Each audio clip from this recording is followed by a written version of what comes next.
North Korea troops is now confirmed to be in Russia to help them fight the Ukraine war. Check it out. Defense Secretary Lloyd Austin now saying there is evidence that North Korea has sent troops to Russia. Austin calling this development serious and warning of possible consequences. Our international correspondent Jason Bellini joins us live now in studio. And Jason, what else do we know at this point? Idell, well, what we know at this hour is that we're expecting today there to be images, satellite images. This is according to U.S. officials who say they've been monitoring North Korean ships that they say are delivering these North Korean troops to eastern Russia, to bases there. And for Ukraine and also for the world generally, this is really just a watershed moment. It was confirmed today by Secretary of Defense Lloyd Austin when he was speaking to reporters in Rome, when he called this a very serious situation.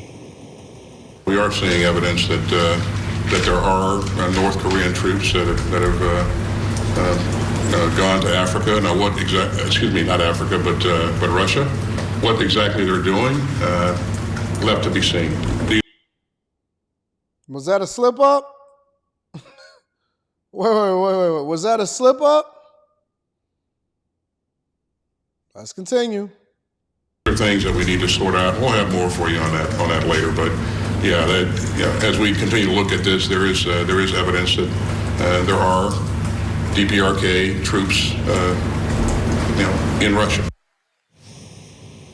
And we may be seeing that evidence soon. The Ukrainian and South Korean governments, well, they've been saying that this has been underway. They've been saying this for weeks, but the top U.S. military official acknowledged this development. That really helps validate these images we're looking right now. They were released by Ukrainian intelligence, and what they're reported to be is North Korean soldiers receiving uniforms and equipment at a training ground in Russia's Far East, Del. You know, it's interesting because you're right, South Korea has been warning about this. Is there any indication, though, as to when and where Russia plans on deploying these troops? Because that, as they say, is a horse of a different color. Well, not from the U.S. They're not saying when and where.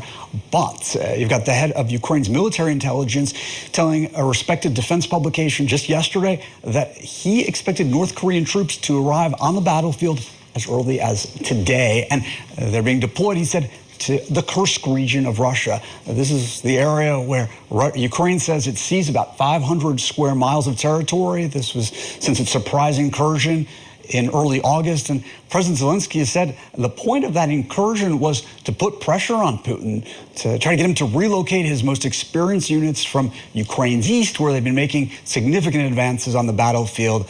And Putin didn't take the bait. So if Ukraine's military intel chief is correct, it makes sense that Russia would be sending North Koreans to help drive Ukrainians from their territory down. This is all interesting.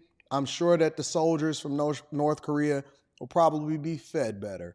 But as an American, I don't want any new wars. And so I always bring it back to what our interests are inside of America right now, because we got our own wars within America as far as on the front lines of our homeless crisis. And then you got the migrant crisis. And then you got most of these cities, which just so happen to be blue, are the ones that's going out of business and is about to be filing for bankruptcy soon. And you got Chicago that's combining homeless shelters and migrant shelters in order to try to save money. So that's what's going on with the war over there in Ukraine. I know it's not as popular when it first popped off, but I got to keep you guys informed on what's happening out in these streets.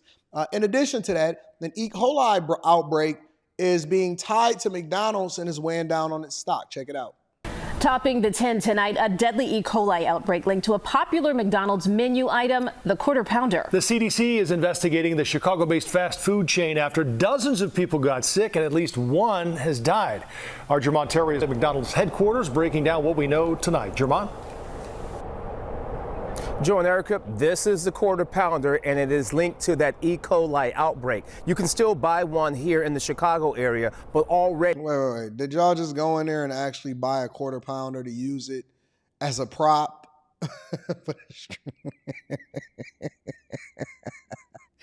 You gotta give me a break, y'all. Come on, man. Let's continue. 10 states have pulled this from the menu. The McDonald's Corporation insisting they're working hard to get to the source before it spreads. The golden arches are a bit dimmed. The Chicago-based company McDonald's is tied to an E. coli outbreak. E. coli is a bacteria, grows from the gut of animals, and sometimes that can get contaminated with food. The famous Quarter Pounder has been linked to, according to the Centers for Disease Control, to 49 cases and 1 death in a 3-week period. Dr. Nick Cozy is an emergency room physician at Rush Hospital. The specific strain is something that we learn about as physicians because of how serious it can be, and specifically can present in a few different ways: fever, diarrhea, upset stomach, and bloody diarrhea specifically. Right now, Illinois is not one of the 10 states where the 49 people have fallen ill. Wait. So how Illinois is not one of the states, but Hamburger University is literally where the headquarters are? I don't know. And then last but not least, Tiffany Henyard apparently is running away from sheriffs that is trying to serve her with eviction papers. Check it out. Rob, as it happens, there was no Thornton Township meeting to speak of, but Tiffany Henyard's landlord showed up here to see her tenant in person after she says Henyard has been dodging both her and rent payments for months. Thank you guys for coming out this evening. We are waiting to see if we have a quorum. Tuesday evening, Thornton Township Supervisor Tiffany Henyard sat idly waiting to preside over yet another stunted bi-monthly board meeting. Without enough board members to proceed, to Henyard's great frustration, the meeting ended before it even began. And our job is to come, pay the bills, pass ordinances if need be, and make sure you understand what it is that we have been doing for an entire month. So eventually we will end up in court because this cannot and will not go on. Tiffany Henyard's landlord, Janetta Hull, is feeling the same exasperation. I'm just here because I'm at wit's end, and I fear that I'm going to go into foreclosure soon if I can't get this matter handled. Hull's Wait a minute. Let me put some landlord in it. As a landlord myself, that would be very bothersome to me that you have a city official that is presiding over government business and is supposed to be managing the government more effectively, but you can't even manage your own resources and household and pay your rent on time.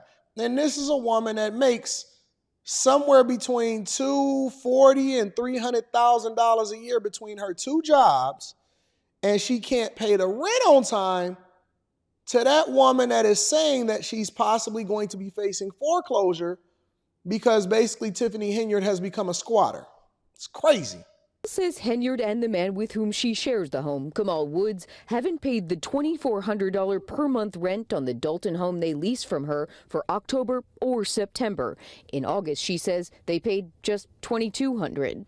I would have told the judge that she owes me $5,000 in behind rent, plus whatever the late fees are. She would have told the judge, but she says neither Henyard nor Woods showed up for a court date Tuesday. Court documents show Cook County Sheriff's deputies have tried and failed to serve Henyard and Woods with eviction papers earlier this month, both at home and Dalton Village Hall. And when Hull showed up to this home Saturday for maintenance, she says she was locked out, locks and garage door code altered.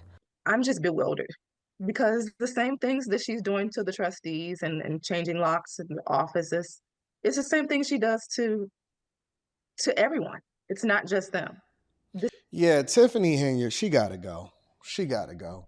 And of course, you know what my stance is that I believe that you guys deserve her. I do. I think that you guys deserve a good Tiffany Henyard butt whooping on a regular basis. But if y'all wind up voting this woman, because I do believe that this woman could possibly become mayor again. I think she could win it because it's not like y'all had a large voter turnout rate anyway. And so y'all are the ones that then, elect the officials that are in office that ruin your cities and your communities. But she got to go. She would have to go from the city. She would have to flee the state. She got to get up out of there. She can't be an administrator. I also believe that in order for you to preside over city business, you maybe should show or demonstrate a level of financial literacy, because how can you then manage millions of dollars, potentially billions of dollars, if you are in a larger city, but you can't even pay your rent on time and the landlord is talking about the possibility of getting foreclosed on?